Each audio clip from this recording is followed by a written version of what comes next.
SLB Negeri Tumburan Sanong Bumita Apriliasari, yang kami hormati rekan-rekan guru SLB Negeri Tumburan Sanong. Alhamdulillahirrahmanirrahim, puji syukur kita panjatkan kehadirat Allah Subhanahu wa Ta'ala, yang mana kita telah diberikan banyak kenikmatan, di antaranya adalah nikmat sehat, sehingga kita bisa berkumpul di ruangan ini untuk mengikuti diseminasi budaya positif oleh Bu Juwita Ika Wulandari, CGP Angkatan 9 Kabupaten Bojonegoro.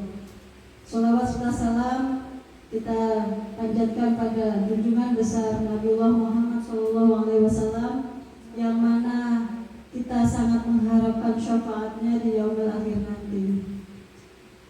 Untuk mempersingkat waktu supaya acara cepat selesai, karena ini adalah jam-jam rawan. Selanjutnya yaitu pembukaan oleh Ibu Kepala Sekolah SLB Negeri Tumburan Sanong. Kepada Bu Nita dipersilahkan.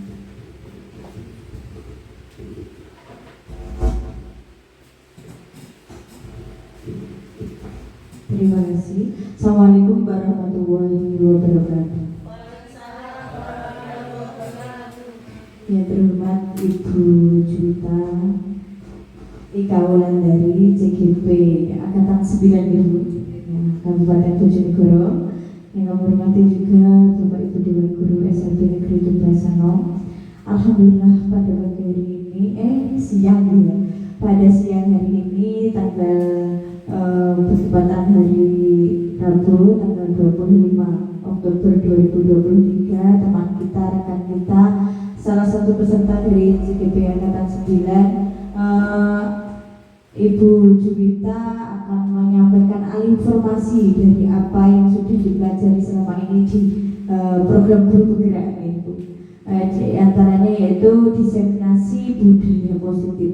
Nah, budaya positif ini yang Ibu Juwita pelajari di program guru penggerak Angkatan 9 secara garis besarnya adalah sebuah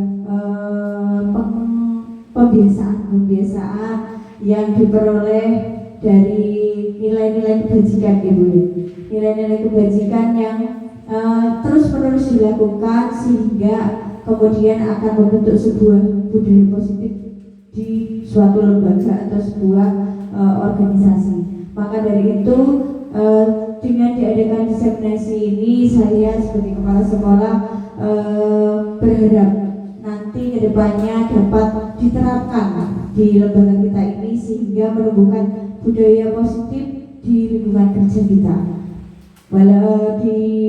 baik di lingkungan rekan kerja dan juga di wali murid dan juga anak-anak juga, sehingga terbentuk budaya positif yang meliputi semua warga sekolah. Semoga budaya positif ini nanti dapat menular ke teman-teman semuanya dan menjadikan motivasi untuk mengikuti CGP angkatan selanjutnya. Sebagai motivasi. Dengan ini saya sebagai kepala sekolah membuka kegiatan diseminasi budaya positif CGP angkatan 9 yang dilaksanakan oleh Ibu Juwita Ika Wulandari. Dengan bacaan basmalah kita buka bersama-sama kegiatan ini. Bismillahirrahmanirrahim. Alhamdulillah, semoga nanti kedepannya ke acara diseminasi ini dapat berjalan dengan lancar dan dapat diterapkan juga di sekolah Ibu Juwita. Saya akhiri, wassalamualaikum warahmatullahi wabarakatuh.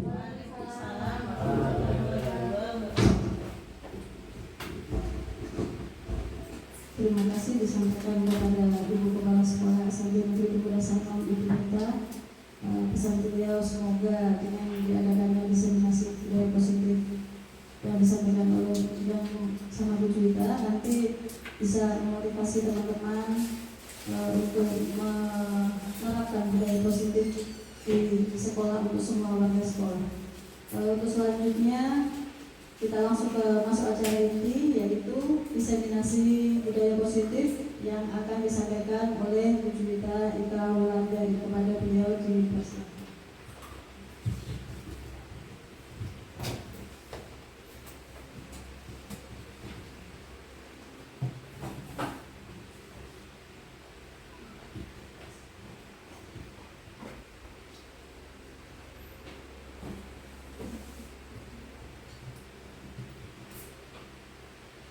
Assalamualaikum warahmatullahi wabarakatuh. Pertama-tama saya ucapkan atas kehadirannya, kesediaannya Bapak Ibu menyempatkan waktu dan pikirannya untuk menghadiri acara hari ini, yaitu diseminasi budaya positif di SLB Negeri Tugasano. Bapak Ibu, seperti biasa, ini jam-jam ngantuk ya. Kita tidak langsung masuk materi. Saya ingin membuat sedikit ice breaking di mana nanti kita akan berpasangan. Masing-masing sudah ada kertas tadi di meja. Ada yang belum ada? Sudah. Bawa alat tulis semua Bapak Ibu? Ya. Mungkin bisa berpasangan dengan belakangnya Bu Ana. Ini dua-dua. Nanti Bu Siti ikut Bu Trimawan. Jadi untuk yang ini bertiga berlama-lama.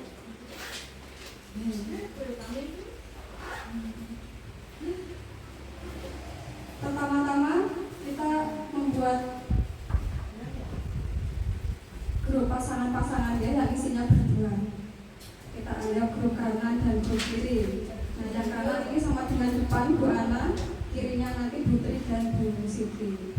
Yang di depan, yang di kanan bisa menuliskan jika aku. Jika aku. Yang sebelah, kalau dari kanan saya.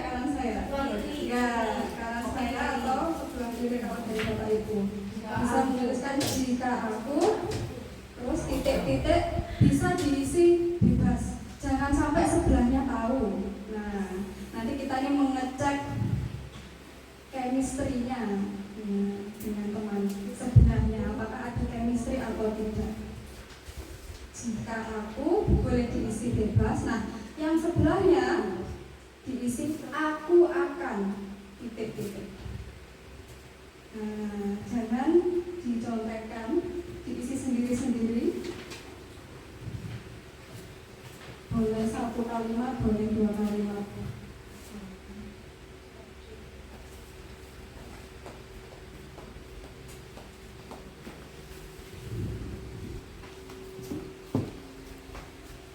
Sudah, sampun? Dipikir, diperhatikan lawannya atau pasangannya, kira-kira akan menuliskan apa ya? Jangan mencontek, tidak boleh didiskusikan loh ini. Khusus hari ini, khusus ice breaking yang sekarang ini kita menulis dari hati masing-masing. Jangan mencontek. Kita biasa sama anak-anak kita mengajarkan jangan mencontek, hari ini kita terapkan.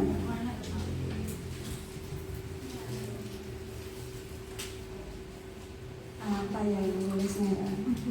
Jika aku, dan sebelahnya aku akan titik sampai titik.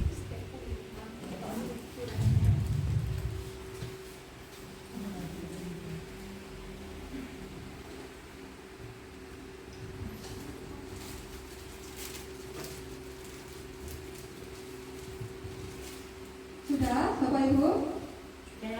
Sudah. Monggo satu persatu perwakilan maju ke depan untuk membacakan keduanya. Dimulai dari depan. Bu Yuni. Mic-nya. Nggak usah pakai mic, oke boleh. Suaranya dikeraskan mungkin ya. Monggo. Dibaca yang keras Bu Yuni. Jika aku bahagia. Dibaca jawaban teman sebelahnya. Kita bacakan. Ya, yang bacakan salah satu saja. Maka aku akan terus belajar. Oke, tepuk tangan untuk Bu Yuni dan Bu Ulfa. Cukup nyambung ya. Oke, monggo. Selanjutnya Pak Imam atau Buya yang mau membacakan? Pak Imam, monggo dibaca. Apakah ini ada chemistry atau tidak? Kira-kira nyambung nggak tidaknya nanti bisa kita cek. Nggak apa-apa, tidak nyambung nanti disambung-sambungkan. Monggo. Bisa jika aku punya ilmu namun tidak saya amalkan, saya akan segera pulang ke rumah untuk menyetrika baju dan membereskan rumah. Seperti itu permainannya, nggih. Cocok apa mboten niku? Cocok mawon nggih. Ayo selanjutnya mungkin dari Bu Ana. Dibacakan jawabannya Bu Tri dan jawabannya Bu Siti bisa dikumpulkan ke Bu Ana. Bu Ana yang membacakan sekaligus. Jadi aku akannya itu dua nanti. Akan apa saja? Jika Yang dari Bu Siti. Di sini mana berdiri? Jika aku punya sesuatu, Ya. maka aku akan berbagi. Oh, nyambung ya Bu ya. Ya. Terus yang satunya? Tidak ada satu. Aku akan. Yang Bu Siti? Jawabannya Bu Siti? Jika aku punya sesuatu, aku akan butuh. Aku akan butuh. Oke, sedikit nyambung, Mbak Mala. Ya, selanjutnya terakhir dari Ibu Citra dan Ibu Tia. Jika aku punya teman baru, Ya. maka aku akan berbuat baik. Alhamdulillah. Tepuk tangan untuk kita semuanya Bapak Ibu. Alhamdulillah tidak ada yang terlalu jauh menyeberang. Ternyata kita semua ada koneksi, ada chemistry satu dengan yang lainnya walaupun tidak bercanda. Baik, langsung saja masuk pada materi, yaitu budaya positif di sekolah. Hari ini ruang lingkup yang akan kita pelajari adalah perubahan paradigma belajar yang pertama, kemudian yang kedua ada disiplin positif, yang ketiga motivasi perilaku manusia, kemudian keyakinan kelas, 5 posisi kontrol guru, dan yang terakhir segitiga restitusi. Lanjut. Yang pertama ini adalah teori kontrol. Awal saya materi budaya positif ada teori dari Dr. William Glasser menyatakan bahwa dalam kontrol teori yang kemudian hari berkembang dan hari ini disebut choice theory, itu meluruskan beberapa miskonsepsi tentang makna kontrol itu sendiri.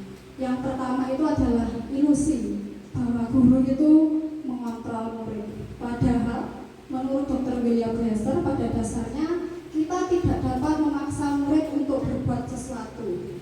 Walaupun tampaknya guru sedang mengontrol, tapi sebenarnya itu adalah kemauan murid itu sendiri.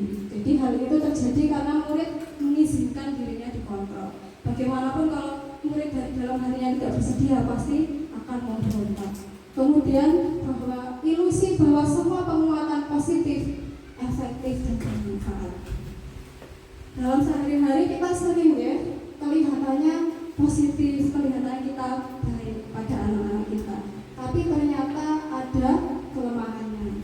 Dalam jangka waktu tertentu, jika penguatan positif ini terus-menerus diberikan, kemungkinan murid tersebut akan menyadarinya dan bisa mencoba menolak untuk tujuan kita. Nah, selain itu juga murid bisa bergantung kepada kita akhirnya. Jadi kadang walaupun kelihatannya murid pormanut sama kita karena kita sering berbuat positif pada anak-anak, biasanya kelemahannya itu ketika ditangani oleh guru lain, nah dia akan berbeda reaksinya. Jadi dia akan menuntut perlakuan yang sama dari guru lain juga karena sudah terbiasa mendapatkan hal-hal yang positif terus dari satu guru. Jadi murid tergantung kelemahannya. Kemudian ilusi bahwa kritik membuat orang merasa bersalah dapat menguatkan karakter. Kadang kita memberi kritik pada orang ataupun murid kita, niatnya mungkin baik Bapak Ibu. Kita ingin menguatkan karakternya anak-anak kita yang kita sayang. Kemudian padahal kadangkala sulit bagi guru mengidentifikasi bahwa mereka sedang melakukan ini karena seringkali guru harus menggunakan suara halus untuk menyampaikan pesan negatif. Kadang kritik ini tuh disampaikan dengan suara halus, suara apa ya, kelihatannya kalem gitu. Tapi sebenarnya yang kita sampaikan itu menyakitkan hati anak-anak kita, membuat anak-anak kita merasa walah, intinya membuat tidak nyaman dengan kita. Kita tapi kadang tidak sadar melakukan itu. Kemudian ada ilusi bahwa orang dewasa memiliki hak untuk memaksa. Bahwa banyak orang dewasa percaya bahwa mereka memiliki tanggung jawab untuk membuat murid-murid berbuat hal-hal tertentu. Jadi apapun yang dilakukan dapat diterima selama ada sebuah kemajuan berdasarkan sebuah pengukuran kinerja. Jadi kita benar-benar memegang kontrol penuh pada murid-muridnya. Nah, padahal ini hanya ilusi, padahal ini kita memaksakan kehendak. Jadi biasanya kelemahannya ini terlihatnya itu dalam jangka panjang.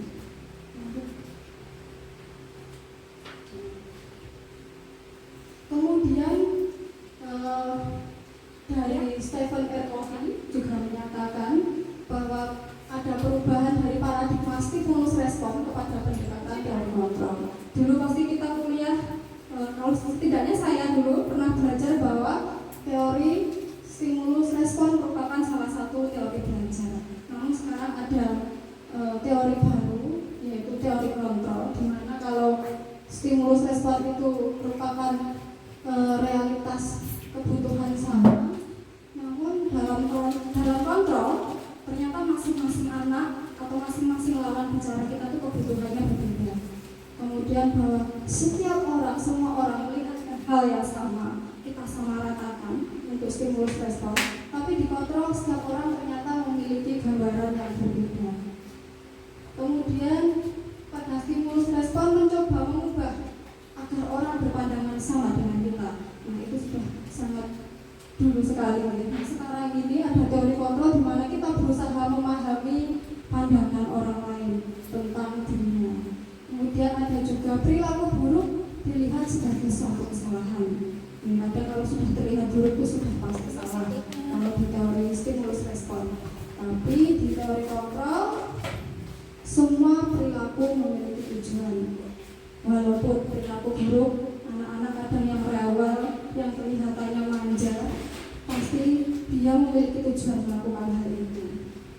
Nah, selanjutnya orang lain bisa mengontrol saya. Itu di teori stimulus respon. Tapi di teori kontrol hanya kita sendiri yang bisa mengontrol kita.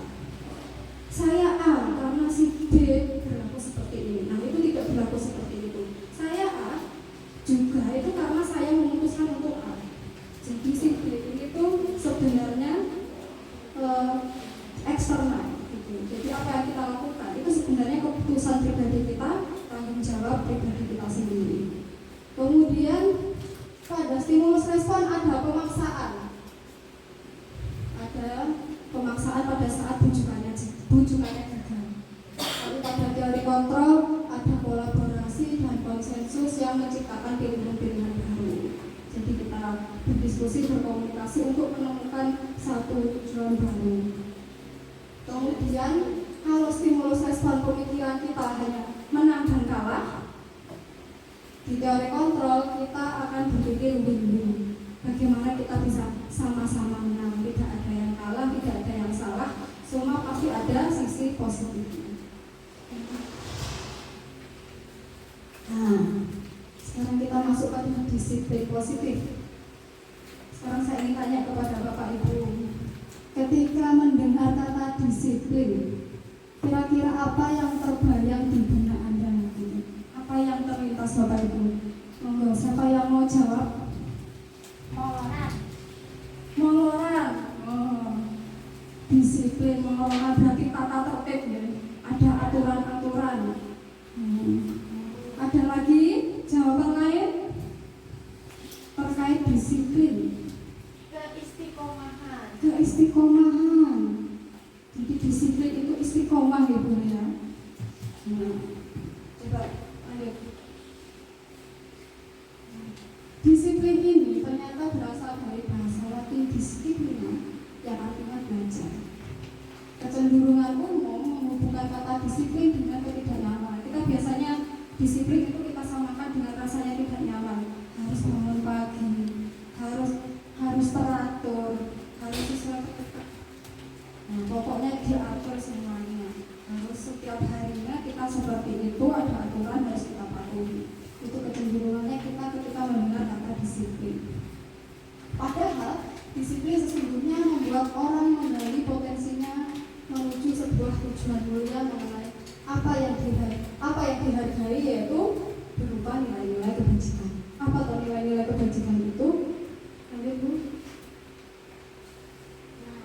Nilai-nilai kebajikan itu atau nilai-nilai kebajikan universal sendiri berarti nilai-nilai kebajikan yang disepakati bersama, terlepas dari suku, bangsa, agama, bahasa maupun latar belakang. Nah, salah satunya adalah nilai-nilai kebajikan yang ingin dicapai oleh setiap anak Indonesia yang kita kenal dengan profil pelajar Pancasila. Masih ingat Bapak Ibu profil pelajar Pancasila? Apa saja ya? Beriman dan bertakwa. Beriman dan bertakwa. Apalagi? Pada Tuhan yang Esa Dan berakhlak mulia. berakhlak mulia. Lanjut, berkebinekaan global, gotong royong, kreatif, terakhir bernalar kritis. Lanjut. Nah, ini tadi yang sudah kita ucapkan, profil pelajar Pancasila yang merupakan tujuan dari kita mendidik anak-anak kita atau murid-murid kita di sekolah. Nah, selanjutnya adalah motivasi perilaku manusia. Sebagai seorang pendidik, saat kita perlu hadir di suatu kegiatan seperti kegiatan sekarang ini. Kira-kira yang mendasari tindakan kita apa? Apa motivasi dari panjenengan untuk mengikuti acara seperti ini, acara pelatihan, mungkin kayak kemarin kita mengikuti lomba. Apakah hadir karena karena tidak ingin ditegur oleh panitia atau pengawas, tidak ingin ditegur oleh kepala sekolah kita? Dipaksa. Seperti di JC kita kemarin dipaksa untuk ikut lomba ya. Nah, yaitu menghindari ketidaknyamanan dan hukuman maksudnya. Kemudian ada yang kedua itu biasanya motivasinya apakah ingin dilihat dan dipuji oleh lingkungan? Ya, ada yang seperti itu. Oke, kalau yang seperti itu berarti itu niatnya mendapatkan imbalan atau penghargaan dari orang lain. Selanjutnya, terakhir, Anda ingin menjadi orang yang berusaha bertanggung jawab, menjadi insan sesuai harapan kita sendiri. Jadi, karena kita punya nilai-nilai, kita ikut ini karena kemauan dan kita punya tujuan sendiri. Ada yang motivasinya ini, Bapak Ibu, bahwa kita ikut di sini itu karena kemauan kita sendiri. Tidak hanya acara ini atau apapun. Kita mengikuti pelatihan, kita mengikuti kemarin lomba-lomba. Ada enggak hal-hal yang kita ikuti karena kemauan kita, pengen diri? Enggak ada? Ya Allah, ada? Belum? Oke, mari kita belajar bersama setelah ini. Manakah motivasi yang paling kuat mendasari tindakan Anda? Atau adakah satu proses perubahan motivasi antara dua motivasi? Saya ingin mendengar jawaban dari Pak Imam Vokal. Kira-kira dari tiga ini yang paling sering memotivasi Anda itu sampul di Pak Imam.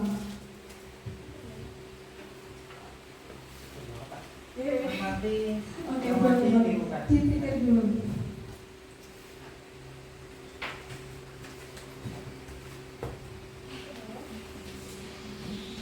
Dari hati atau formalitas? Ya dari hati. Boleh bebas. Merdeka belajar.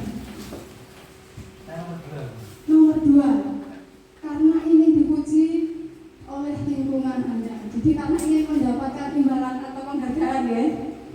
Ini sifat natural manusia bahwa kita melakukan sesuatu itu pasti karena ingin sesuatu, itu wajar. Nah, kemudian ada perubahan nggak Pak Imam? Apakah dari dulu yang paling banyak ini atau sedikit-sedikit mulai ada motivasi lain? Awalnya itu saya sadar diri, tapi berubah jadi ingin dipuji. Jadi ingin dipuji. Ya. Ada kecenderungan itu ya. Jadi ada yang awalnya itu sebenarnya dari hati ingin, tapi kalau lama-lama dipuji itu enak ya. Dapat imbalan itu kok ternyata ya enak. Artinya motivasinya berubah nggak Pak Imam? Iya. Oke. Bisa Terima dibilang kasih. seperti itu. Iya. Terima kasih jawabannya Pak Imam, menarik sekali. Lanjut Bu. Apa yang di situ? Nah, jadi yang pertama dan kedua tadi seperti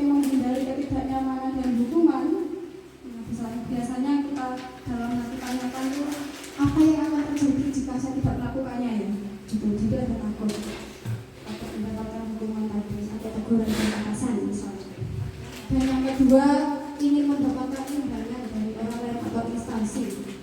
Jadi dalam hati itu suara hatinya, saya akan dapat apa dengan melakukan ini gitu. Nah, dua ini tuh termasuk motivasi eksternal, motivasi dari luar. Kemudian yang terakhir yaitu menghargai nilai-nilai kebajikan diri sendiri. Ketika kita sudah punya nilai, kemudian kita memiliki harapan sendiri dalam hati itu, kira-kira saya akan menjadi orang seperti apa yang dengan melakukan nanti. Ketika saya melakukan ini, saya akan menjadi apa?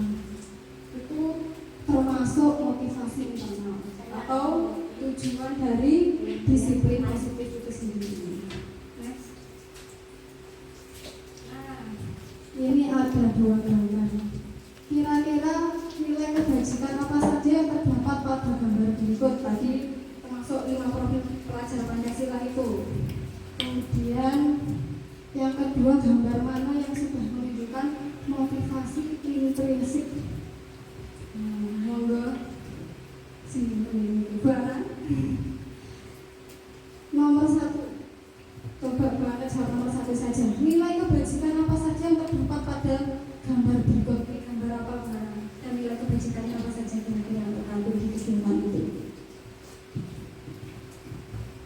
Gambar yang sebelah kiri itu gambar anak-anak butuh. Nilai kebajikan anak-anak bisa belajar tentang agama sekaligus praktek tentang materi keagamaan itu sendiri. Kemudian gambar yang sebelah kanan yaitu anak-anak sedang upacara ya. Sedang upacara. Nilai kebajikannya anak-anak belajar disiplin, taat peraturan.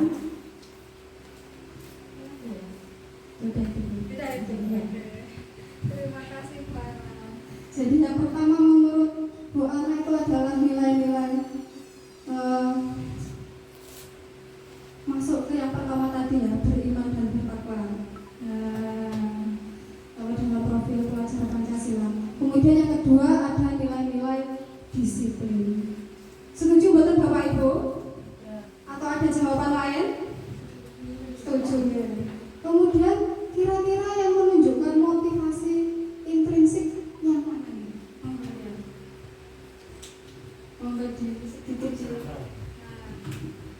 Kalau menurut saya, gambar mana yang sudah menunjukkan motivasi intrinsik menurut saya belum ada. Karena pada kenyataannya semua itu dipaksa. Anak-anak belum memiliki motivasi atau kesadaran diri untuk melakukannya secara murni dari dirinya sendiri. Apalagi upacara, apalagi berwudu seperti itu, semuanya berawal dari paksaan semua. Sudah.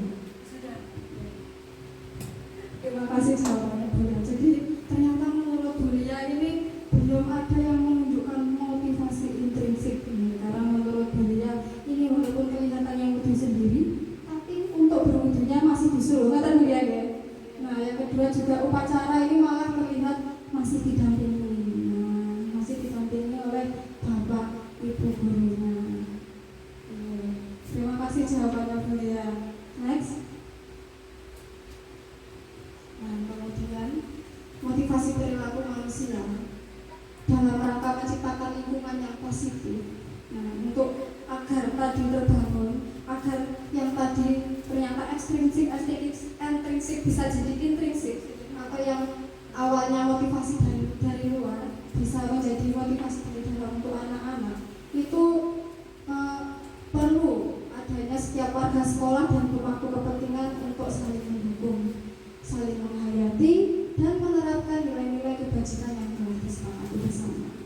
Kemudian tujuan mulia dari penerapan disiplin positif ini adalah agar terbentuk murid-murid yang berkarakter, yang berdisiplin, santun, jujur, peduli, bertanggung jawab dan merupakan pembelajar sepanjang hayat sesuai dengan standar kompetensi lulusan yang dihadapan. Ini tinggi gitu lihat tadi kalau untuk anak-anak kita. Tapi tidak apa-apa. Namanya cita-cita itu kalau bisa tinggi. Nah, nanti dalam mencapainya kita sendiri yang membuat tanda-tandanya. Jadi setiap kemajuan kecil itu kita hargai. Lanjut.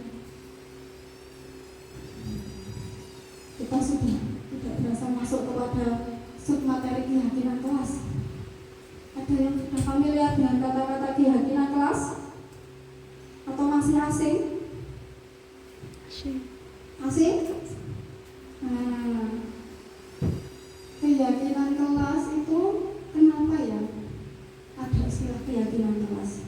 Kenapa tidak peraturan kelas saja? Kemudian, kenapa kita memiliki peraturan tentang penggunaan masker dan mencuci tangan setiap saat? Ini contoh saja. Kayak kita di jalan, kenapa sih harus ada aturan kita harus memakai helm? Atau saat COVID kemarin, kenapa ada aturan kita harus memakai masker? Kenapa harus mencuci tangan setiap saat? Kira-kira apa alasannya begini? Untuk yang ini saja, kenapa kita harus menggunakan masker dan mencuci tangan setiap saat? Untuk menjaga wabah corona dan untuk menjaga kesehatan juga. Terima kasih Bu Yuni. Jadi nilai kebajikannya atau alasannya yang mendasari itu adalah ternyata menurut Bu Yuni kesehatan. Pribon, ada jawaban lain Bapak Ibu? Kira-kira kenapa kita harus mencuci tangan? Kenapa kita harus menggunakan masker? Jawabannya Bu Yuni adalah nilai kesehatan yang kita jaga. Setuju? Setuju betul? Ada tambahan. Ada tambahan, apa Pak Iwan? Ekonomis. Ekonomis. Karena corona jika terjangkit biayanya akan mahal, maka akan lebih baik kita mencegah. Jadi lebih ekonomis. Ya benar Pak Iwan. Bisa juga. Kayak tadi kenapa kita harus memakai helm? Alasannya untuk keamanan. Itulah nilai kebajikan. Lanjut. Nah, untuk mendukung motivasi dari dalam atau intuisi tadi, kembali ke nilai-nilai atau keyakinan kelas yang lebih menggerakkan seseorang dibandingkan dengan serangkaian peraturan. Jadi kenapa kok keyakinan, kenapa kok nggak peraturan? Karena peraturan tuh bahasanya tuh masih kesannya tuh dari luar, dari eksplisit. Nah, sedangkan kalau kita yakin, keyakinan, namanya kita punya keyakinan, tentu hal-hal yang kita yakini atau kita percayai. Jadi kenapa istilahnya keyakinan? Yaitu untuk mendukung motivasi dari dalam, yaitu dengan kembali ke keyakinan kelas yang lebih menggerakkan seseorang dibanding hanya peraturan-peraturan. Nah, selanjutnya coba kita lihat beberapa kalimat ini. Kira-kira nilai kebajikannya itu apa ya? Yang pertama seperti contohnya, dilarang mengganggu orang lain. Berarti nilai kebajikannya itu adalah saling menghargai. Ini membuatkan kebaikan. Nah, setuju ya. Kemudian selalu kembalikan buku pada tempatnya. Itu nilainya adalah kalau menurut saya nilai tanggung jawab. Kemudian ada selanjutnya yaitu tidak berbohong dan mencontek. Saya kok ingin dengar suaranya Bu Tia ini. Kira-kira tidak berbohong dan mencontek ini nilai-nilainya apa ya? Nilai kebajikannya Bu? Kejujuran ya. Jadi kita tuh harus jujur, karena tidak boleh berbohong dan mencontek. Kemudian yang terakhir tidak membuang sampah sembarangan. Enggak Putri, kira-kira langsung jawab saja Putri. Ya, nilainya ya, nilai kebajikannya dari tidak membuang sampah sembarangan adalah kebersihan, kesehatan, lanjut. Nah, tadi kita sudah ada mendengar, tadi sudah saya perlihatkan sebuah kalimat-kalimat yang mungkin kita sering temui menjadi sebuah peraturan di suatu sekolah atau lembaga. Nah, pada keyakinan kelas ini saya mendapatkan ilmu bahwa harus ternyata kalimatnya dibuat dalam bentuk positif. Kemudian semua warga, kalau kita berkeyakinan kelas berarti warga kelas, itu sebaiknya berkontribusi membuat keyakinan kelas. Jadi saat kita menentukan hal yang kita yakini bersama, misalkan untuknya kelas kecil, berarti kita berdiskusi dengan siswa kita. Boleh kita menawarkan, boleh kita menanyakan. kelas kita nyaman ini, agar kelas kita ini nyaman, perlu ada yang kita yakini itu apa saja ya, mungkin akan kira-kira. Nanti akan kita bahas lebih lanjut di belakang. Lanjut.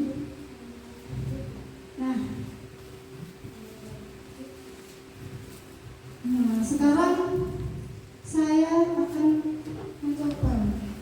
Jadi kita akan mencoba bersama-sama mengganti kalimat-kalimat dalam bentuk negatif ini menjadi positif. Kita coba untuk belajar membuat keyakinan kelas bersama gitu Bapak Ibu. Nah, kalimat yang pertama ada dilarang mengganggu orang lain. Dilarang mengganggu orang lain. Kira-kira kalimat bentuk positifnya itu apa ya? Monggo Bu Lia lagi. Kalimat pendapatnya. Kira-kira kalimat positifnya bisa gimana Bu Lia? Saling menghargai, saling menghormati. Saling menghargai, saling menghormati. Bagus sekali Bu Lia. Jadi Bu sudah sangat positif, saling menghargai, saling menghormati. Jadi kita tidak berfokus pada kalimat negatifnya mengganggu, tapi fokus pada apa yang ingin kita harapkan ada pada anak, yaitu saling menghargai. Kemudian ada selalu kembalikan buku pada tempatnya.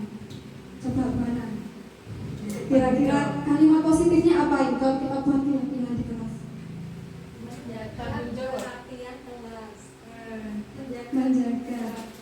Menjaga kerapian kelas atau jagalah kerapian kelas.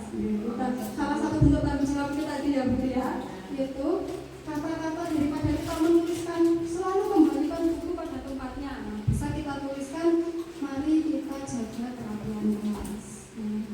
Bagus sekali Bu. Yang ketiga, tidak berbohong dan mencontek. Bu Siti, monggo Bu Siti. Tidak berbohong dan mencontek ini kan lumayan negatif Bu Siti. Kira-kira kalimat positifnya itu apa ya yang bisa kita jadikan untuk keyakinan kelas? Jangan ada dusta di antara kita.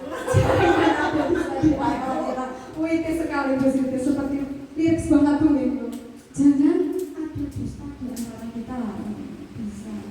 Barangkali ini murid-muridnya kebetulan senang berdiksi, senang kata-kata indah, mungkin bisa kita sepakati seperti itu kalimat positifnya. Terakhir, tidak membuang sampah sembarangan. Ya, Bu Citra enggak? Kebersihan sebagian dari iman. Kebersihan sebagian dari iman. Ya, itu juga bisa. Nah, itu kalimatnya justru sudah ada dalam apa ya, kalau kita mengaji, ada kalimat-kalimat baiknya.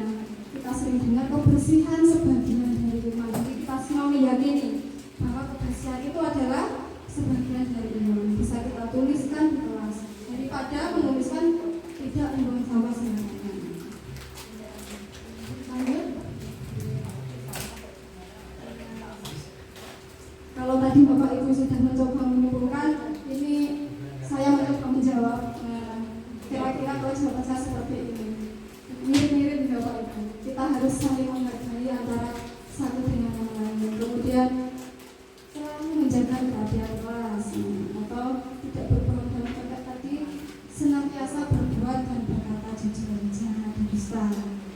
Nah, terakhir tidak membuang sampah pada tempatnya, bisa kita balik saja menjadi membuang sampah pada tempat sampah. Atau bisa kita buat kata-kata lebih berdiksi lagi seperti pendapat Bu Citra tadi, kebersihan sebagian dari iman. Itu iman, itu malah ada unsur berakhlak intinya juga kita masukkan di situ. Lanjut. Tanya Bu. Oh iya? Boleh. Boleh tanya. Oh disimpan dulu nanti nggak sih ya Bu? Dicatat monggo. Nanti setelah ini kita akan ada termin pertanyaan. Kita buka. Ini ada kasus. Kita cermati bersama ada kasus. Ibu Ambar bapaknya ibunya. Ibu Ambar merupakan guru wali kelas 2A di SDN KHD. Sedang bingung menghadapi ulah salah satu murid di kelasnya Doni. Yaitu beberapa anak di kelas 2A telah datang padanya dan mengeluhkan Doni yang seringkali mau minta bekal makan siang mereka dengan paksa. Gak tahu bahwa dewe meroyok dengan kancane. Apa yang akan Anda lakukan? Kira-kira kita sebagai guru mendapat aduan seperti ini, menurut Anda kira-kira apa ya alasan Daniel melakukan itu? Siapa yang mau menjawab? Saya tawarkan atau saya tunjuk? Monggo, Pak Imam. Boleh mencoba menjawab. Saya sebagai bapak ya. Ya, sebagai buah atau diganti Pak Imam jika Pak Imam mendapat aduan seperti ini.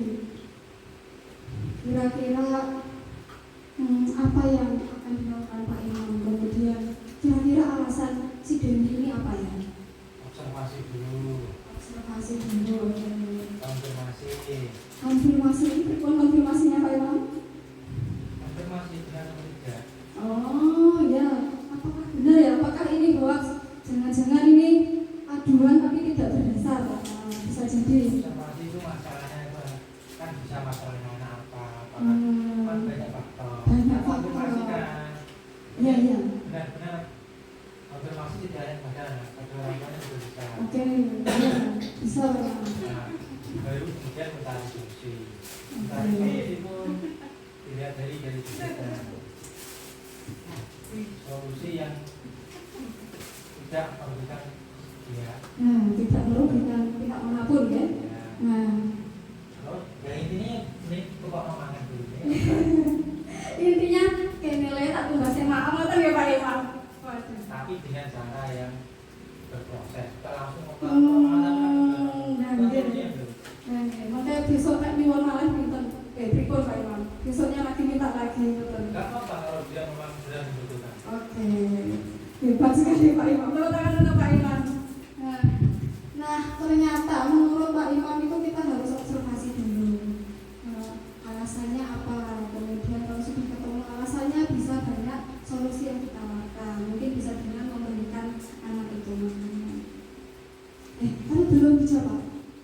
Kalau kita mau menebak-nebak, kira-kira ada anak yang merebut makanan temannya, itu alasannya apa ya? Ya, Banyak. boleh disebutkan satu atau dua? Pertama karena Usil, oke, iseng saja. ya. Boleh? Kedua karena penyimpangan perilaku. Penyimpangan perilaku.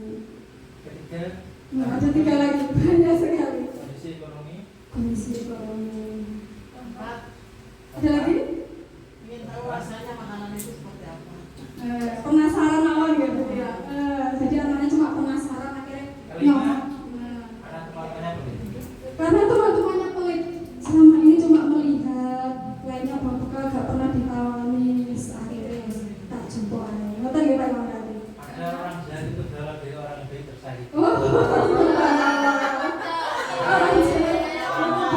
orang bagian pesakit bisa. Pernah disakiti Pak Imam? Oh, sering ya. Pengalaman. Semua. Menyakiti dia. Nah, merujuk pada situasi yang dihadapi Ibu Ahmad tadi atau Pak Imam dalam konteks penegakan disiplin positif, ini jawaban yang ditawarkan oleh teori disiplin positif yaitu Ibu Ahmad sebaiknya mencari tahu alasan Dani melakukan tindakan tersebut agar mengetahui kebutuhan mana yang sedang berusaha dipenuhi oleh Dani. Ini secara tidak langsung sama seperti jawaban Pak Imam tadi. Jadi kita cari tahu alasannya apa, biar tahu kebutuhannya, biar kita sebagai guru bisa menuntut anak untuk memenuhi kebutuhannya sendiri. Lanjut. Nah, kira-kira kebutuhan dasar manusia itu apa saja? Ternyata kita itu sebagai manusia mempunyai 5 kebutuhan pokok atau dasar. Yang pertama yaitu bertahan hidup. Yang kedua kita butuh cinta dan kasih sayang, yaitu keinginan untuk diterima. Kemudian ada penguasaan, atau dalam implementasinya kita perlu pengakuan atas kemampuan-kemampuan kita. Yang keempat ada kebebasan, jadi kita butuh untuk memiliki kebebasan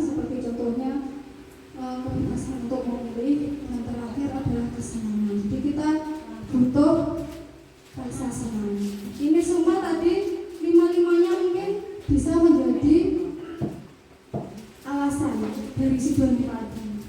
Nah, mungkin kebutuhan ekonomi seperti Pak Imam tadi menceritakan. Nah, alasan ekonomi berarti kebutuhannya adalah bertahan hidup. Bertahan hidup, dia luwe makan, nanti kalau nggak makan dia rasanya mau pingsan, kalau nggak mau akhirnya minta atau ngambil punya temannya.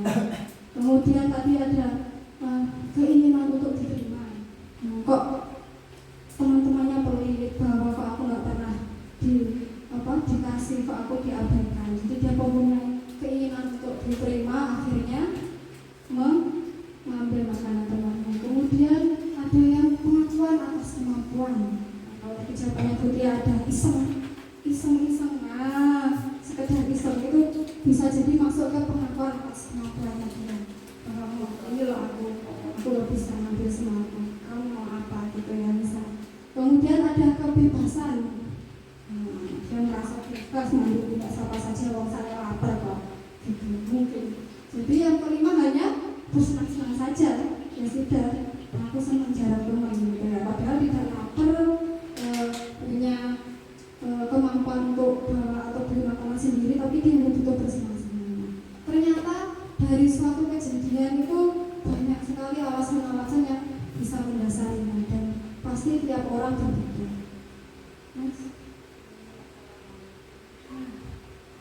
Mungkin sudah familiar dengan video ini, tapi coba kita tonton lagi nih. Kita akan menonton tentang video 5 posisi kontrol ini.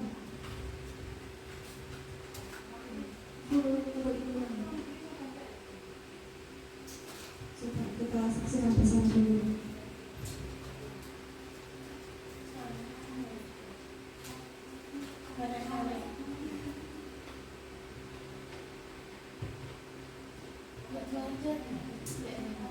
Itu bunyi nggak tapi di situ?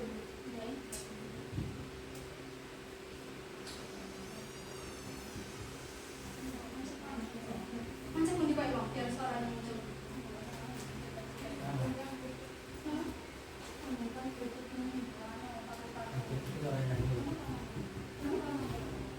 Oh, aku saya mau dari sini. Kamu tak bisa baca suaranya dari sini.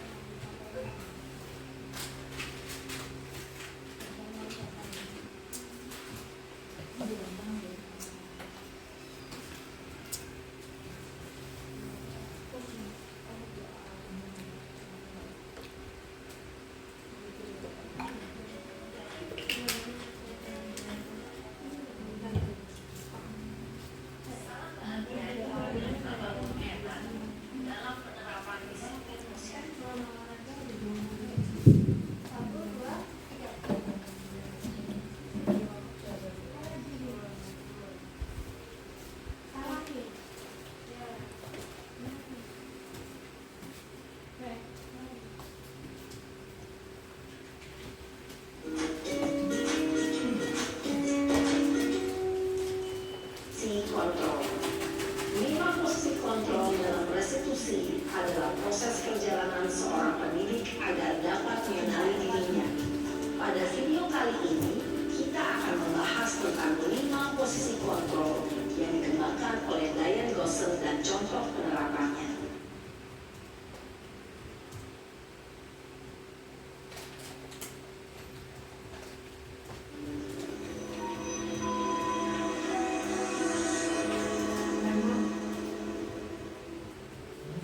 Posisi kontrol itu adalah 1. Posisi penghukum, 2. Posisi pembuat merasa bersalah, 3. Posisi teman, 4. Posisi pemantau atau monitor, dan 5. Posisi manajer. Untuk lebih memahami 5 posisi tersebut, mari kita saksikan kasus Naren yang terlambat hadir di ruang komuniti sekolah dan melihat bagaimana kelima posisi kontrol dalam menghadapi masalah tersebut.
Posisi penghukum biasanya berbicara dengan nada, menghardik, menunjuk-nunjuk, menyakiti, dan menyindir.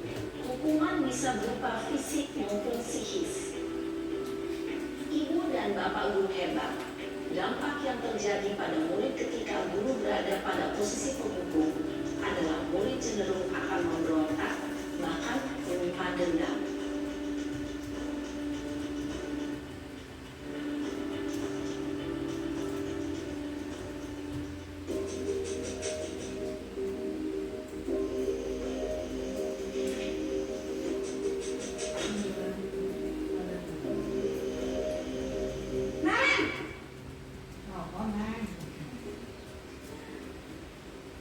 Selamat pagi, Bu. Naren, kamu kenapa terlambat lagi, nak? Ya Tuhan, Naren, kamu senang ya bikin ibu susah ya? Kalau kamu terlambat lagi, nanti ibu yang ditegur bapak kepala sekolah, nak. Disangka ibu tidak bisa membina kamu. Duh, gimana ini? Maaf, Bu. Duh, Gusti Naren, kamu suka ya kalau ibu tegur bapak kepala sekolah? Terus, sekarang ibu harus tulis apa ya di buku absen? Ini kamu sudah sering terlambat loh. Ibu harus apa coba? Maaf, Bu. Maaf sekali. Ya sudah, lain kali jangan bikin ibu susah lagi ya, nak ya. Ibu tidak akan kuat lagi kalau kamu begini terus. Bisa jantungan kalau ibu tegur bapak kepala sekolah. Sana cepat kelas. Maaf ya, Bu. Maaf sekali. Posisi pembuat rasa bersalah berbicara dengan nada tenang, cenderung lembut. Namun kata-kata yang diutarakan membuat murid merasa menjadi orang yang gagal, memandang buruk dirinya sendiri, merasa tidak berharga, dan tidak sanggup membahagiakan orang lain. Ketika guru mengambil posisi pembuat rasa bersalah, murid akan menganggap dirinya yang bersalah dan ia akan menyimpan emosi negatif tersebut di dalam dirinya.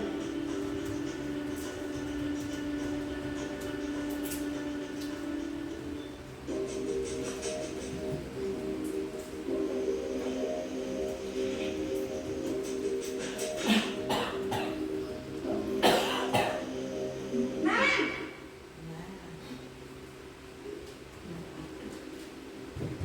Selamat pagi, Bu.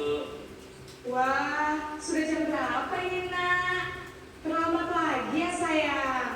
Iya, Bu. Habis ibu saya lupa bawakan saya, Bu. Kamu malah menyalahkan ibu kamu. Kamu bukannya anak yang larinya paling kencang.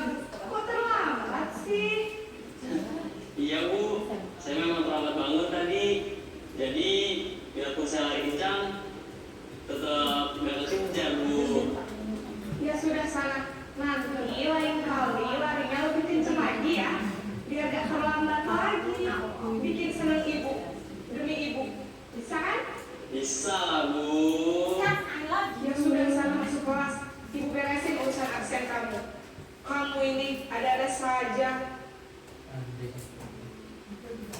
Dalam posisi teman, guru berbicara dengan nada suara ramah, akrab, cenderung bersenda gurau untuk menjaga suasana tetap santai.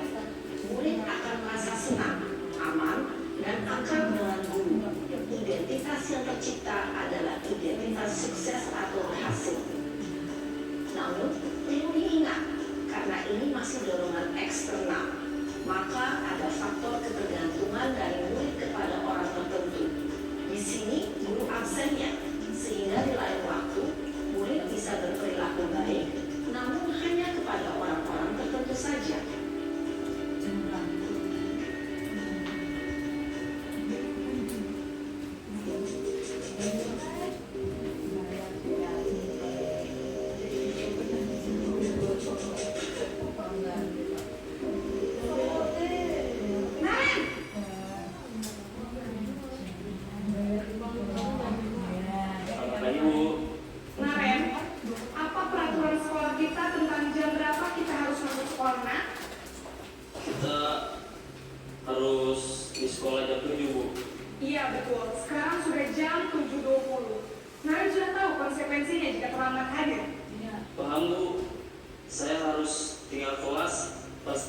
istirahat selama 20 menit.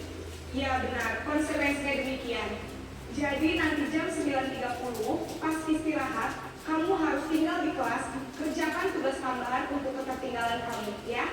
Baik, Bu. Posisi pemantau mengandalkan penghitungan atau data untuk mengontrol murid. Guru mengarahkan murid berdasarkan peraturan dan konsekuensi. Seorang pemantau menunjukkan bahasa tubuh dan ekspresi wajah yang datar dan cenderung formal.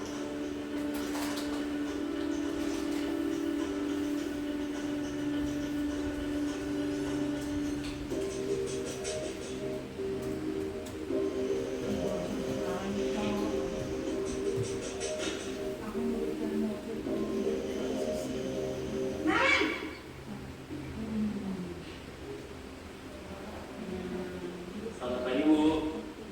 Selamat pagi, Naren. Maaf, Bu. Saya terlambat. Iya, sekolah masuknya jam 7, sekarang sudah jam 7.20. Jadi sekarang bagaimana ini, Naren? Maaf, Bu. Saya lupa setel alarm saya semalam. Baiklah, menurut kamu, keyakinan sekolah yang mana yang perlu kamu tingkatkan? Menghargai diri sendiri dan orang lain mungkin ya, Bu. Setuju. Jadi, apakah Naren meyakini prinsip saling menghormati tersebut? Iya, Bu. Saya meyakininya. Apakah Naren bersedia memperbaiki masalah keterlambatan ini? Bersedia, Bu. Bagaimana kamu akan memperbaiki masalah keterlambatan ini? Saya akan coba untuk tidak lupa menyetel alarm saya, Bu. Baik, kalau Naren lupa menyetel alarm di rumah, ada orang yang kira-kira bisa bantu mengingatkan tidak? Ada, Bu.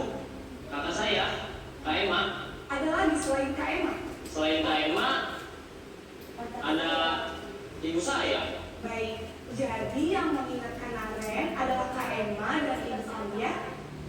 Kira-kira akan mulai setel alarm kapan nih, Naren? Setelah pulang sekolah, akan segera saya lakukan. Baik, jadi Naren akan setel alarm untuk bangun besok pagi dan akan diingatkan oleh kakak dan ibunda Naren ya. Ada lagi yang mungkin perlu dilakukan, Naren, agar tidak terlambat bangun lagi? Tidak ada, Bu. Baik, Naren, terima kasih untuk kerjasama kamu. Sekarang kamu perlu kembali ke kelas untuk belajar.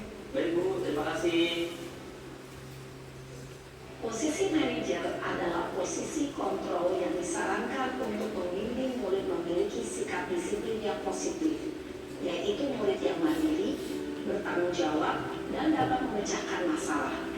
Tujuan dari posisi ini adalah agar murid dapat berefleksi atas tindakannya.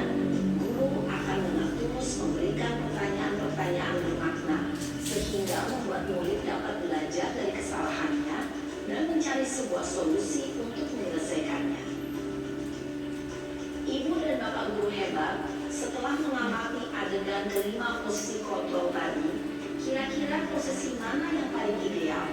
Posisi mana yang dapat menunjang motivasi intrinsik murid? Ya, tentu posisi manajer. Posisi ini memang posisi ideal yang ingin dituju setiap pendidik. Pada posisi inilah, guru dapat menerapkan disiplin positif yang berpihak pada murid, yang memerdekakan murid. Perjalanan seorang pendidik tentunya tidak mudah untuk sampai pada posisi seorang manajer. Namun, tujuan kita pasti, yaitu menciptakan murid-murid yang mandiri, merdeka, dan bertanggung jawab. Semoga penggambaran 5 posisi kontrol yang telah diperlihatkan ini dapat menjadi ajang refleksi bagi kita semua, agar dapat terus mengasah dan menerapkan disiplin positif yang memerdekakan murid. Mari terus berlatih dan bersemangat. Selamat menerapkan. Salam dan bahagia, Ibu dan Bapak Guru hebat.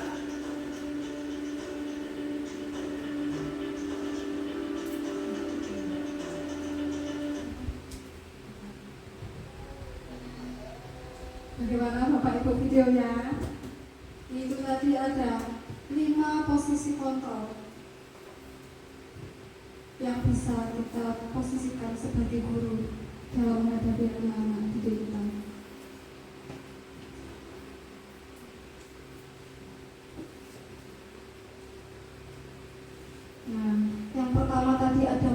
hukum itu biasanya bentak-bentak, nada tinggi, paut muka tidak enak, ada pembuat rasa bersalah. Jadi kita tuh walaupun kelihatannya suaranya kalem halus tapi membuat anak didik kita tidak nyaman. Kemudian ada teman yang kita terlihatnya sangat ramah, mengayomi, disukai sekali sama anak, tapi ternyata itu membuat anak bergantung pada kita, kemandiriannya itu berkurang. Kemudian ada pemantau, yang ini dia hanya formal, dia hanya berdasarkan sanksi-sanksi yang ada. Jadi yang terakhir yang disarankan adalah posisi manajer, posisi kontrol manajer. Jadi kita menanyakan keyakinan-keyakinan yang sudah kita sepakati bersama pada anak. Kita menggali, kita menuntun anak untuk menyelesaikan masalahnya sendiri. Selanjutnya, nah posisi kontrol manajer tadi bisa kita terapkan melalui segitiga restitusi, yaitu proses menciptakan kondisi bagi murid untuk memperbaiki kesalahannya sehingga karakter mereka lebih kuat ketika kembali ke kelompoknya.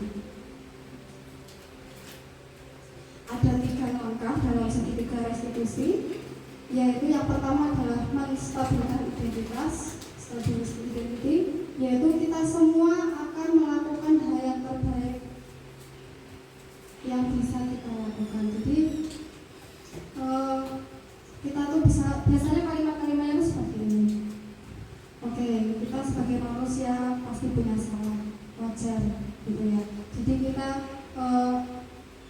pendekatan dulu kepada murid. Yang kedua adalah validasi tindakan yang salah tersebut atau validate the misbehavior, yaitu kita meyakini bahwa semua perilaku memiliki alasan. Jadi kita menanyakan dulu alasannya, kenapa kamu kok terlambat, misalnya ada permasalahan adalah terlambat ya. Kemudian yang terakhir adalah menanyakan keyakinan atau seek the belief, yaitu kita semua memiliki motivasi internal. Jadi keyakinan kita itu apa sih pada bersama.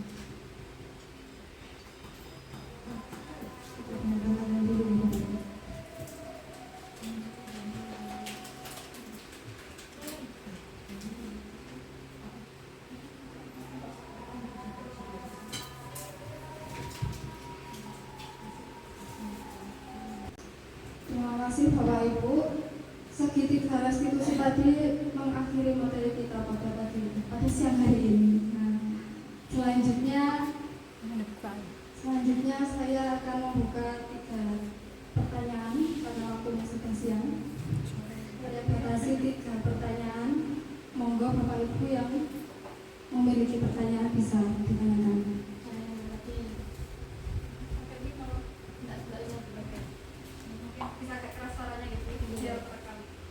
Yang saya ingin tanyakan tentang keyakinan kelas. Pada pernyataan keyakinan kelas, apakah harus selalu memakai kalimat positif?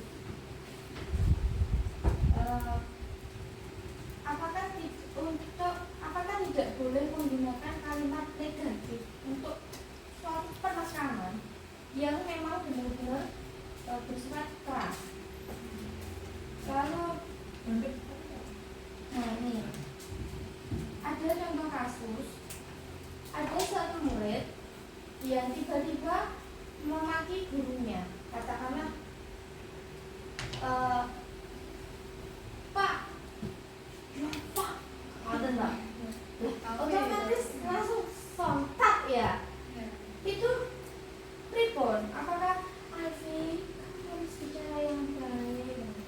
Itu kan suatu tindakan yang negatif. Otomatis, jangan kayak seperti itu.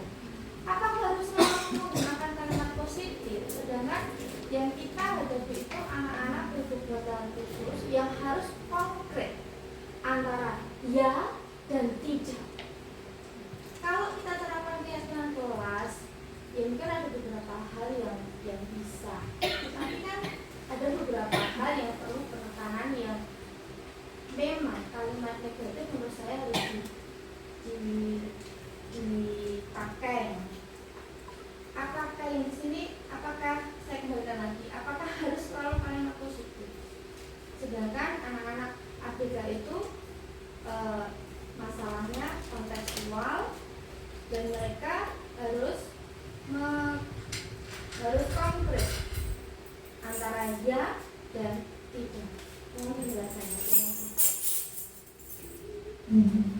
kasih pertanyaannya Bunda. Monggo langsung saya tampung mawon ya. Ada pertanyaan lain? Tidak ada. Cukup satu pertanyaan ini. Nah, saya coba jawab langsung saja ya kalau gitu.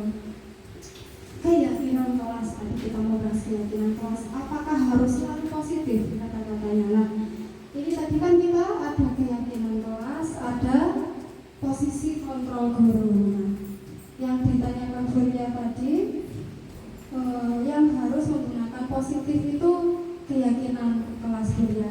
Jadi keyakinan kelas itu hal yang kita sepakati bersama. Kemudian seperti di gambar ini bisa kita tuliskan untuk ini loh, keyakinan kita, kesepakatan kita bersama itu bahwa kelas kita tuh kayaknya yang baik itu kita sepakat seperti ini. Nah, yang dimaksud keyakinan kelasnya seperti itu. Jadi keyakinan kita utarakan bersama, kita sepakati bersama. Jadi itu untuk lingkup kelas. Nah, untuk kasus bulian tadi, itu sepertinya masuk ke posisi kontrol bulian. Nah, kalau ada kasus, ada permasalahan, sama seperti contohnya ketika anak terlambat, di sini saya kok melihatnya anak berkata kasar ini kasusnya kepada guru. Nah, seperti materi tadi yang disarankan dari teori kontrol ini adalah menggunakan segitiga restitusi untuk menyelesaikan masalah ini. Tidak langsung pada posisi penghukum, kamu itu gitu ya misalkan menghukum, atau yang terlalu sini-sini gitu. Nah, mungkin itu perlu, tapi sebaiknya tidak terus-menerus seperti itu gitu. Kan kita sebagai guru jangan stres terus atau terlalu yang membuat murid terlalu bergantung kepada kita terus. Jadi yang ditawarkan adalah posisi manajer itu tadi. Jadi penyelesaiannya yaitu dengan menggunakan posisi manajer. Kita tanyakan dulu, kita cari tahu alasannya dulu. Seperti yang tadi Pak Iwan sudah bercerita, kita observasi dulu. Kira-kira anak alasannya apa ya? Nah, kita kira-kira dia melakukan itu karena apa? Kenapa kok begitu? Sebabnya apa? Alasannya apa? Kemudian kita komunikasi. Jadi kita menuntut anak untuk menemukan solusinya. Kira-kira ini benar apa tidak yang sudah kamu lakukan? Gitu-gitu kan ya kalimatnya. Kita ajak ngobrol dulu. Nah, idealnya seperti itu. Namun dalam perjalanannya kita kadang masih sebentar-sebentar kembali ke posisi teman, kembali ke posisi penghukum. Itu kalau saya kemarin mendapat materinya itu tidak apa-apa. Jadi tidak sampai harus langsung manajer gitu. Tapi kedepannya cita-citanya yang ingin kita capai itu idealnya kita bisa memposisikan diri sebagai posisi manajer. Tapi ketika kita masih ada kadang sebagai teman, sebagai pemantau, sebagai penghukum, itu tidak apa-apa. Itu aja gitu. Jadi ini tidak saklek. Jadi tidak harus selalu positif, tidak harus selalu negatif gitu. Walaupun tujuannya akhirnya kita bisa mencapai posisi manajer seperti itu. Kalau keyakinan kelas bisa dikembangkan untuk menjadi keyakinan sekolah? Pertanyaan bagus Bu ya. Bisakah keyakinan kelas ini menjadi sebuah keyakinan sekolah? Bisa saja. Karena tentu keyakinan kelas ini lingkupnya kan di kelas. Kalau di sekolah mungkin bisa dalam bentuk visi misi seperti diskusi yang sudah kita bahas sebelumnya. Kalau lingkupnya sekolah berarti keyakinan kelas ini berupa visi misi hal baik yang kita setujui bersama bahwa ini perlu ada pada diri kita atau pada anak-anak kita. Ada sama Bu ya? Jelasnya. Nah, terima kasih Bu ya pertanyaannya. Monggo ada yang lain? Monggo Pak Iman. Nama Niril dia. Iya. Menurut Anda, tingkat kedisiplinan siswa kita gimana kalau wajib? Saya tanyakan dulu kepada Pak Imam. Bagaimana menurut Pak Imam? Sepertinya kok ada penilaian-penilaian nih Pak Imam. Kalau menurut saya ada beberapa yang kurang disiplin. Menurut kita.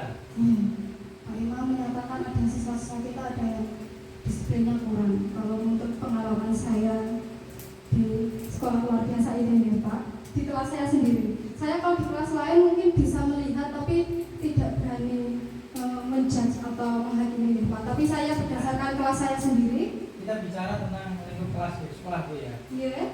Tidak hanya kelas, semua pernah mengalami keterlambatan bahkan sering. Apalagi kegiatan yang dimulai ketika pagi. Iya. Nah, sekarang apakah dari teori tadi bagaimana penerapannya terhadap wali murid dan siswa kita? Aku pengen ngerti teori itu bisa diterapkan di sini apa enggak? Dan bagaimana jika ingin menerapkan itu bagaimana?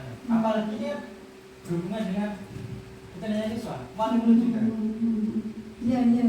Terima kasih Pak Imam pertanyaannya. Sebenarnya pertanyaan Pak Imam itu sudah pertanyaan saya dari lubuk hati juga nih. Kekhawatiran saya tuh bagaimana ketika saya menerapkan ini ternyata tidak ada perubahan. Ternyata saya sudah, ternyata kok sudah saya terapkan, kok ya sih panggah terlambat, kok ya sih panggah apa ya? Seperti itu gitu loh. Perilakunya seperti itu. Nah, seperti yang sudah saya katakan tadi, kita berusaha dulu. Kita berusaha menerapkannya dulu. Nah, mungkin kita bisa menerapkannya 1 minggu, 1 bulan, Tentunya gimana tuh 3. penerapannya? Tentunya gimana? Karena ada misalkan ada kecil, wali murid sekolah tak boleh kecil, wali murid tak sekolah. Sama nek ngandani itu gimana contohnya? Nah, kalau segitiga restitusi ini menawarkan kita komunikasi ke anak face to face Pak. Untuk komunikasinya Nah, berarti kan kita perlu gimana ya? Makanya saya mencontohkan siswa kita. Foto next. Nah, sebenarnya ada video saya mencoba melakukan segitiga restitusi. Cuma saya tampilkan gambarnya saja karena saya ini screenshot dari video yang sudah ada, sudah saya upload di YouTube yang linknya sudah saya share ke Bapak Ibu. Jadi saya mencobanya itu yang pertama itu ada kasusnya Imam, yaitu dia kemarin terlambat sehingga upacara selesai dia baru datang. Kemudian ada Tasya, kasusnya dia tidur di kelas. Saya mencoba melaksanakan atau mengucapkan kata-kata yang dicontohkan di segitiga restitusi tadi Pak. Jadi saya belajarnya tuh nyontoh saja, mencoba implementasi dulu. Nah, dari yang sudah diajarkan saya ini coba saya utarakan ke anak saya seperti Ima ini. Nah, kira-kira yang saya ucapkan ke Ima itu tadi, Ima, selamat pagi Ma. Gimana kabarnya Ima? Nah, kita tanyakan dulu, kita komunikasi dulu. Baik, apa baik? Atau ada masalah? Gak ada Bu misalnya. Kenapa 5 hari ini terlambat? Apa alasannya kok terlambat? Ternyata alasannya bangun kesiangan. Bangun kesiangan. Kenapa? Ternyata kemarin habis rekreasi sampai malam dengan keluarga. Akhirnya tidurnya sangat malam. Nah, tadi dari teori kontrol tadi saya berusaha mengucapkan. Terus, dia caranya biar besok nggak terlambat lagi. Di situ Imam, alhamdulillah dia menjawab bangun pagi Bu. Nah, itu sudah tahu. Dia sudah mengucapkan keyakinannya bahwa ternyata kita harus bangun pagi agar datang lebih pagi, terutama di hari Senin saat upacara. Mungkin ternyata Senin minggu depannya akan terlambat lagi. Nah, tapi jangan langsung menjudge anak. Jadi perubahan kecil itu kita hargai. Misalkan anak seminggu itu biasanya terlambat dalam 5 hari itu 3 kali terlambat. Kok ini bisa hanya 2 kali terlambatnya? Itu sudah sangat bagus. Biasanya jam 8 lebih baru datang. Ini jam 8 pas sudah datang. Nah, walaupun sama-sama terlambatnya, tapi itu sudah ada kemajuan. Nah, seperti kita kemarin ada acara parenting, hal-hal kecil, kemajuan kecil pada anak didik kita hargai. Jadi tidak fokus pada salah anak kita. Kalau kita fokus pada aduh anak ini sing A, sing B, sing C, kalau kita memikirkan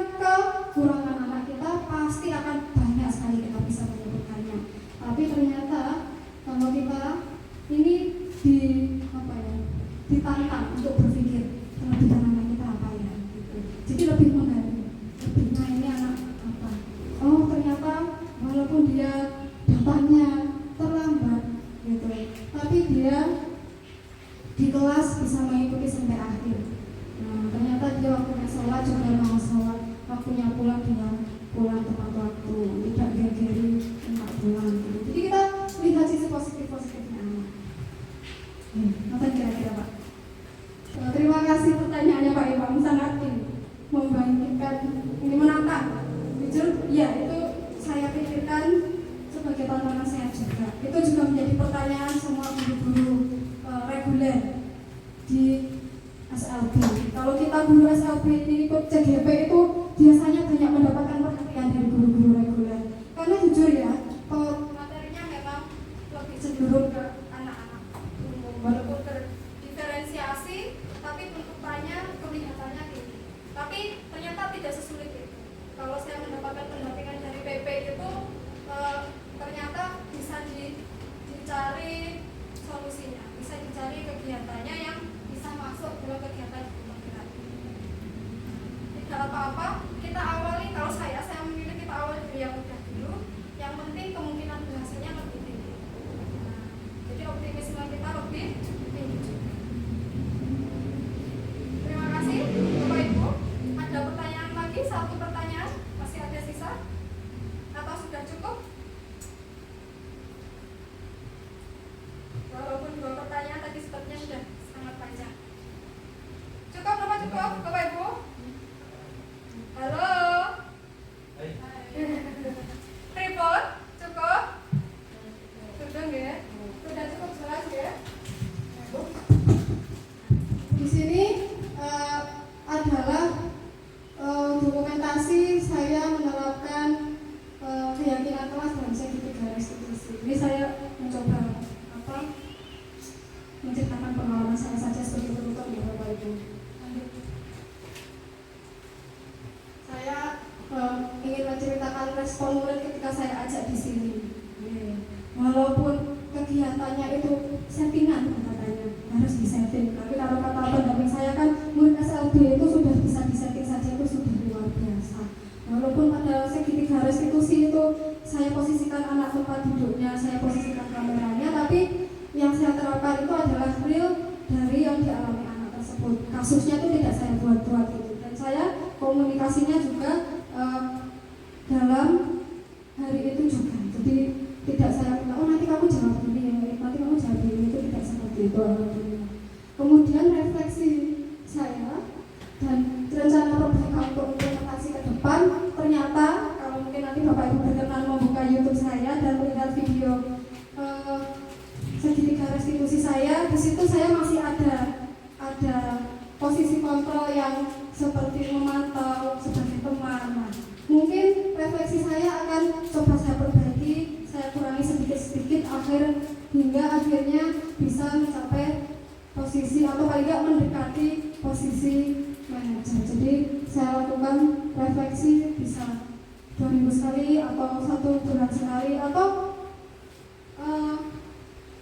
tidak yang saklek. Nah, jadi kelihatannya kok ini salah ya, perlu saya hilangkan. Nah, ketika kepikiran seperti itu, saya sudah langsung refleksi.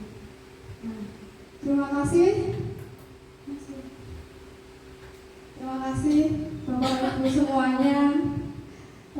Demikian paparan materi tentang disiplin positif dari saya. Terima kasih atas keikutsertaannya. Mohon maaf menyita waktunya sampai siang ini. Kalau saya banyak salahnya mohon maaf. Ini Bapak Ibu dimaafkan ya. Terima kasih. Wassalamualaikum warahmatullahi wabarakatuh.